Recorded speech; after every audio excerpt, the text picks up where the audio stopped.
It's Thursday, November 12th, and we're 4 hours into trading. Hello, traders. I'm a little bit late today, but we've had kind of a busy day in the market. We've got quite a bit of selling happening early today. I believe that we are going to be in a bearish trend day. So when you get bounces like this, we want to let that bounce exhaust itself, and then we want to look for opportunities to get short. I am trading the S&P 500 on the short side, so that will be my preference.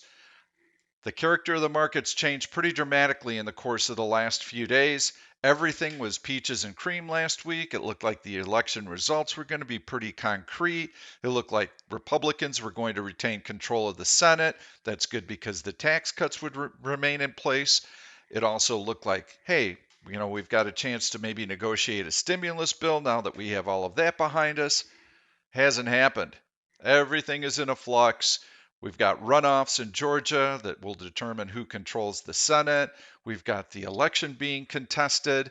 But hey, don't worry, we've got a vaccine. Monday morning, Pfizer came out and said that we've got FDA approval for our vaccine. It's 90% effective. Fantastic. That is a game changer. That is what we really need. However, they've got distribution problems because it has to be kept at minus 70 degrees Celsius. And there should be 20 million doses released this year. That's good news. We've also got Moderna. We've got AstraZeneca. They're in mass production of their vaccines. Great news. Eli Lilly has an antibody that helps in the treatment of patients who have coronavirus. That's great. Unfortunately, the number of cases are starting to skyrocket right now. We've got a lot of hospitals who are short beds. They can't handle patients. We also have states that are back shutting down again, imposing curfews. Joe Biden's COVID advisor has said that he feels the country needs to shut down for 4 to 6 weeks. Market's not going to like that type of news. So everything right now is changing, and I don't even need any of those headlines. I don't need any of that news. I just wanted to explain to you what I feel is going on behind the scenes. All I need is price action. That tells me everything that I need to know. And I looked at the chart on Monday and went, holy cow, that is a fantastic breakout. And we started to retrace. That is a gap reversal. Once that gap reversal gained momentum, there were some sell programs that kicked in. I'm sure there was some profit taking up here. Incidentally, I was just reading the Wall Street Journal says that the current PE ratio on the S&P 500 is 40. That's really high. So yes, companies have been beating estimates, but those are reduced estimates. This new wave of coronavirus is going to weigh on Q4 as well. Stocks are going to need time to grow into these valuations, and they can do so in Q1 and Q2 of 2021, provided that the virus is under control. But all of that, it's still in a flux right now. And we're nowhere closer to a stimulus bill either, which, boy, I wish that politicians would at least agree on that. There are a lot of small businesses, a lot of furloughed workers who really need that aid right now. And it looks like things are going to continue to deteriorate for a while until we get those vaccines in place. So here's the price action that I watched. Here's what I saw. Here's what I wanted to see. So as we get this big gap reversal on Monday and a close on the low of the day, that's concerning, but not overly so. This is just a bid check of that breakout. Okay, Tuesday, here's what I wanted to see. I wanted to see a gap higher on the open and a close near the high of the day that would take us approximately to the midpoint of this long red bar. Didn't happen. Okay, well, maybe Wednesday that'll happen. Maybe Wednesday we'll gap higher and we'll close up to the midpoint of this long red bar. Didn't happen. Let's go into that 30-minute chart and we'll be able to see the price action a little bit more clearly. So you get this really big reversal off of that gap higher. A lot of profit taking. Tuesday, gigantic nothing burger. Couldn't even start to penetrate back into the middle of that long bar. Okay, well, here comes Wednesday. Barely could get off the deck, and then we saw selling yesterday afternoon. That is not a good sign. So this morning, I wrote to all of my members, which incidentally, if you want to get all my fundamental information, my technical information, there's a link for my Twitter feed in the description section of today's video. I have it there every day. Make sure that you check out my Twitter page, and then you'll be able to see what my market comments are before the open each day, and then I don't have to spend as much time on the fundamentals. But you can see right here in the very first paragraph, price action dictates all of my actions, and we are going to take gains on our SPY position from Friday. So that was a swing position that we had on Friday. We bought the open Friday, which was down here. We still had some nice gains in it. So I wanted to get out because I didn't get the price action that I expected. I needed to see instant buying here, and we needed to be close to SPY 360 by the close yesterday. When it didn't happen, I knew that sellers were in control. So we'll go back into that 5-minute chart, and you can see that we've got a tiny little bounce right here. I believe that at very least we are going to test this low of the day one more time, and there's a very good chance that we will fall below it because I believe that we have a bearish trend day right now. So let's take a look and see what we've got. Now, when we have these big moves lower, what I like to do is if I'm going to play a bounce and I feel that we've got a support level coming into play, well, how would I know if there's going to be support here? Look at how far the market's fallen. My gosh, it's a free fall. Who would want to be buying in here? That's what the 10P indicator is for. Right here, it's telling us right about in here. So way before the low, it's saying be ready for a bounce. So we come in here, we get back above that open right there, which is good.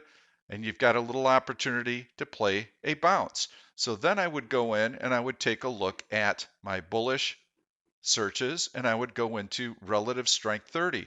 This will show me stocks that are strong relative to the market. So if I click on one of them like FVRR, which I did end up buying, you can see market down, down, down, stock up, up, up. Beautiful. This happens to be a stay-at-home play. This is a company that offers a lot of freelancing, so they're doing well. I always have a 5-minute chart of the S&P 500 running behind the scenes, and I want to see at least the last hour of activity. And I also want to see what the 10P indicator is doing when I'm day trading. That's what dictates all of my trading. So when I'm looking for something that might be bouncing, I get that bullish cross here, then I start looking through this list and I start taking a look at which stocks might be bouncing and leading the market higher. And you can see stocks that are in the list right here. Roku, PTON, all stay-at-home plays, DDOG, FVRR. Now, here's why I like, out of this short list of 6 stocks, here's why I like FVRR the best, because it has a nice upward sloping trend line while the market's been down, down, down. A lot of the rest of these stocks had plunged with the market and they happened to bounce before the market did, which is good, but they had not been grinding higher like this stock had. So as soon as the market's ready to bounce, this thing shoots higher. So I do like FVRR, at least for today. If I go into the daily chart, it doesn't impress me as much because it's been choppy. It's been all over the board. So I would not suggest being long it overnight. Pete, do you think that the market is going to sell off really hard from here? I don't think so. I think that there's still a decent bid to the market, so I'm not overly concerned. If you were a buyer of calls, so you're long a bunch of calls right now, boy, I would not like that position at all.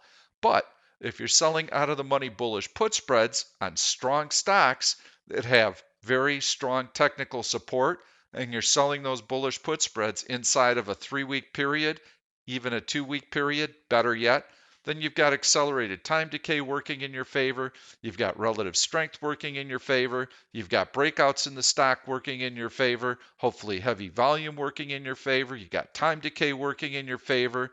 Ideally, you've sold those at least one standard deviation out of the money, maybe 2. You got probability working in your favor. We want to stack as many of those check boxes up as we can. So you keep marking them, marking them, marking them, marking them, and the more that you have working in your favor, the higher your probability of success. So I don't like being outright long right now. I did earlier in the week. I like being long on Friday. I like the price action that I saw right here after the election. I was really getting into it Monday morning on that opening right up there. I went, "Oh, holy cow, I'm feeling really good about being long right now." By the close of the day Monday, I started to get a little skeptical. Close of the day Tuesday, I was very skeptical. By the close Wednesday, I was like, "No, we got to get out. This is no good." So that's okay. We'll wait for the next opportunity. We'll wait for clarity. Hopefully, politicians will get that stimulus bill out. The market really wants it. Small businesses and laid off workers, they need it. So, and that debt ceiling is coming up on us as well. So let's go through and see if we can find some bearish stocks that I like. Incidentally, we took 4 bullish put spreads this morning. I did my Wednesday night video. Watch for it on YouTube. It'll be released to the public Saturday, and you can see the analysis that we went through. All of those stocks are doing just fine right now. So we're well out of the money. We've got 2 weeks till expiration. That little pullback helped us get filled on it. No problem with those at all. So we're going to go in and take a look at some stocks that might be setting up for a little bit of a drop. For those of you who are day trading from the short side, yeah, I would be very careful with overnight shorts. If the market takes out the low from Tuesday and closes on its low of the day, then I think you might be able to take some overnight short positions. But I'd be pretty careful on my overnights right now. Market's very, very choppy. I would stick more to day trading and to selling out of the money bullish put spreads. Those are 2 strategies I feel comfortable with right now. So MRK, you can see it's below the 200-day moving average.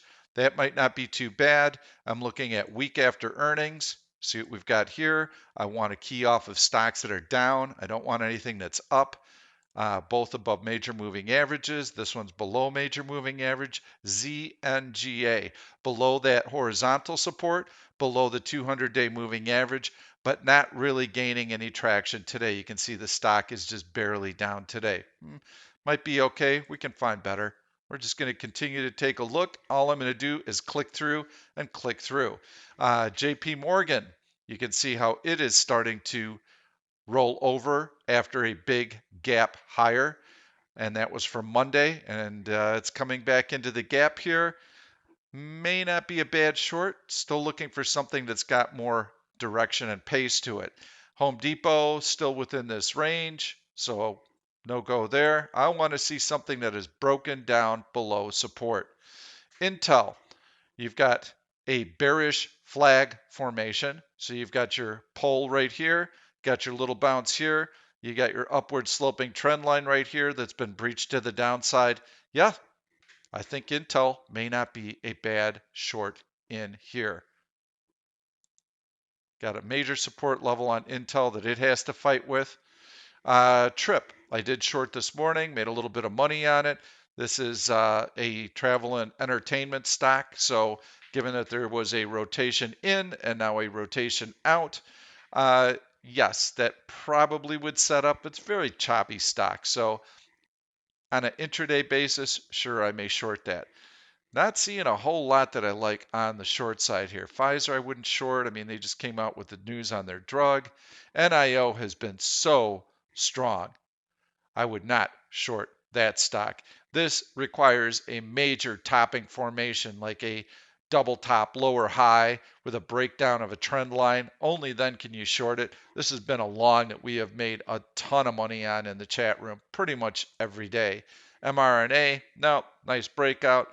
So it may be relatively weak to the market right now on a 5-minute basis, but I need to like the stock on a daily basis before I take a short position. And SNOW, this actually looks pretty bearish right in here. And let's take a look at the D1 chart. There's not a lot of data for us to go off of there, so I would avoid that one as well. I want at least 6 to 8 months worth of price history, and I don't have that right there. Going to bear run, see what we've got there. Not a lot of bearish stocks coming up today.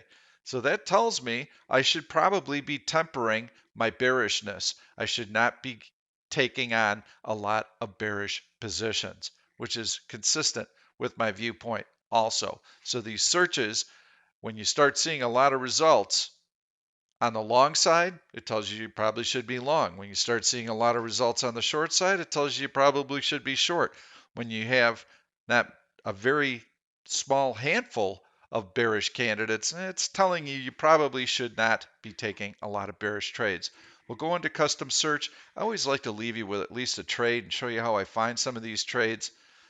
Honestly, I've been shorting the S&P futures because that's what I like to do on an intraday basis. Easy in, easy out. I'm going to look for option liquidity, heavy volume, and let's take a look at a stock that is below the 20-day low and see if we get anything popping up in here. Only a couple of candidates here, so not many stocks making a new 20-day low.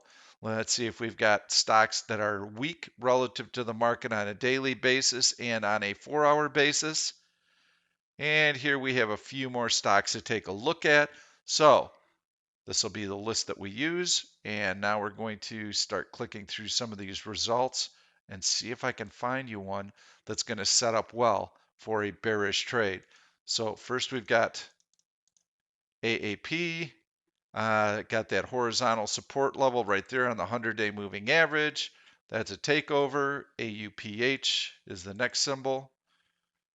That's got earnings right there. Long red candles closing on their low. We're down below horizontal support. It's only a $13 stock, and it's very choppy. Look at that chop back and forth. But yes, right now there is some downward momentum on that one. Not what I'm looking for. Alibaba, you can see that there were earnings right there. It's below the 100-day moving average. You can see how that 100-day moving average held this morning. That was the open right there, and the stock has been continuing to decline. Yes, I think Alibaba is a good candidate. Let's go back into that 5-minute chart on the SPY because that's what I always like having up. Remember, I told you this bounce is not going to last long. When we get this bearish cross on 10P and a breach of this upward sloping trend line, I'll be looking to short. Alibaba, there is hardly any rally on that market rally. It wants to go lower. It is below the prior day's low right now. So yes, I think BABA continues to go lower. So that would be my bearish pick of the day, but we'll continue to take a look at the rest of the stocks that were in that list. Let me bring up a custom search engine, DDOG. Just going to take a look at the 5-minute chart right now. No, the low of the day is still preserved. So I want to see a stock that's below the prior day's low. So let me do this. Stock below prior day low. There.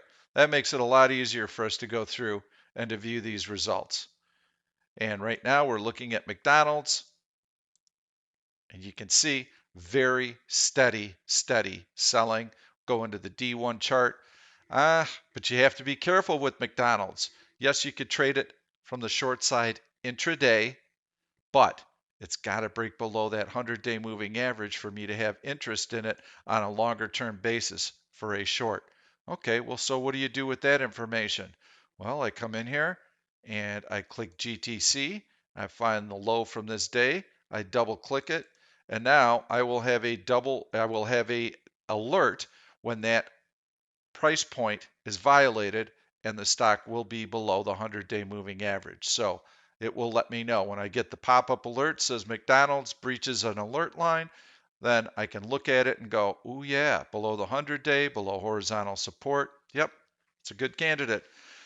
So I think Alibaba is the one that you want to short today. I see some relative weakness in it. This is the process that we go through. And if you want to take a look at where the market might go, as I mentioned, that's the low from Tuesday. And also, that was the close from Friday. So there's the close from Friday. There's the low from Tuesday. And it found support there because that was the gap that had to be filled. Well, it filled right there, and we are likely to test that right now. If we take out that low today, then this will be your next support level, which comes into play approximately at SPY 347.50. We've got some weakness right now. Market has some issues, Uncertainty is out there. So be very cautious with your longs. I would reduce your risk on long positions right now. You want to sell out of the money bullish put spreads? I think that's still a very good strategy. But right now, everything's pretty shaky and it's changed dramatically from the way that things looked just a week ago. If you like this content, please give it a thumbs up. Make sure to subscribe to this YouTube channel because I'll always have some really good trade ideas in there. Make sure that you take a look at my Twitter feed. That way you'll get my pre-open market comments each morning before the market opens. You'll know what my market bias is. Make sure to subscribe to the YouTube channel and turn on your notifications. That's all I've got for you today. Good luck with your trading. We'll see you tomorrow. Thank you for watching this YouTube video. I'm Pete Stolzers and I'm going to keep the trade ideas coming along with lots of education. So make sure to subscribe to the channel and please turn on your notifications so that you never miss another trade. If you like the content, please give it a thumbs up. I've loaded 2 other videos that I think you're really going to enjoy. Stay tuned. We'll see you soon.